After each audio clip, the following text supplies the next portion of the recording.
Labarai da ɗumi-ɗuminsa, nasara daga Allah. Dakarun rundunar sojojin Najeriya sun ragargaji 'yan bindiga, kada sun samu wata gagarumar nasara. Jama'a dan Allah ku kasance zuwa ƙarshen gajeren bidiyon nan. In wannan ne farkon zuwa ku wannan tasha tamu mai albarka, dan Allah ku daure ku danna mana alamar subscribing, sannan ku danna ƙararrawa, kana ku kasance dan Allah zuwa ƙarshen gajeren bidiyon nan. Kuma ku danna mana alamar liking.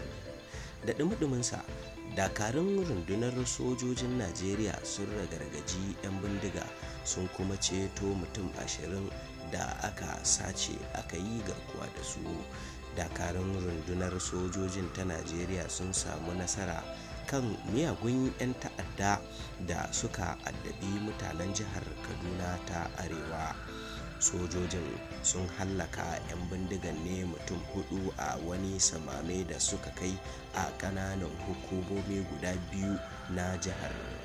Jami'an tsaron na Najeriya sun kuma kubutar da wasu mutum 20 da miyagun suka yi garkuwa da su zuwa cikin daji. Sojojin sun kuma samu nasarar kubutar da waɗannan mutane ne guda 20 da aka yi garkuwa da su a wani samame da suka kai a ƙananan hukumomin Birnin Gwari da kuma Giwa ta jihar ta Kaduna. Jaridar Daily Trust ta ce kwamishinan tsaro da harkokin cikin gida wato Samuel Arwan ya bayyana hakan ne a cikin wata sanarwa da ya fitar. Samuel Arwan ya bayyana cewa dakarun Operation Forest Sanity sun kai samame na musamman a garin Alawa da ke karamar hukumar Birnin Gwari.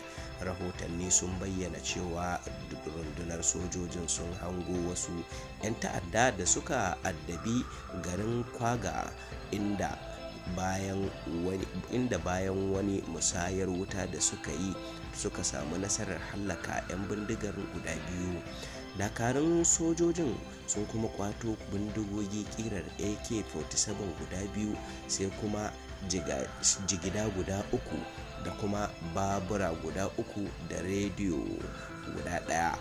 Haka zalika sashe na 6 na rundunar Operation Wild Punch sun gudanar da sintiri a kusa da ƙauyen Nakwakina cikin ƙaramar hukumar Giwa.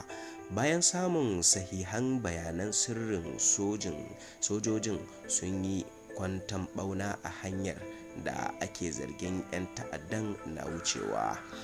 Wannan artabun ya yi sanadiyar kashe 'yan bindiga guda 2 yayin da wasu suka gudu dauke da raunukan harbin bindiga a jikinsu.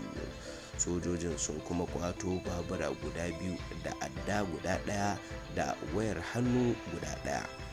Duka a nan labarin namu ya zo ƙarshe. Jama'a don Allah ku mana comment kuma ku danna mana alamar liking akan bidiyon nan, kana ku yi sharing saboda yan uwa da abokan arziki su san halin da ake ciki kan al'amuran tsaro a ƙasa ta Najeriya. Muna godiya.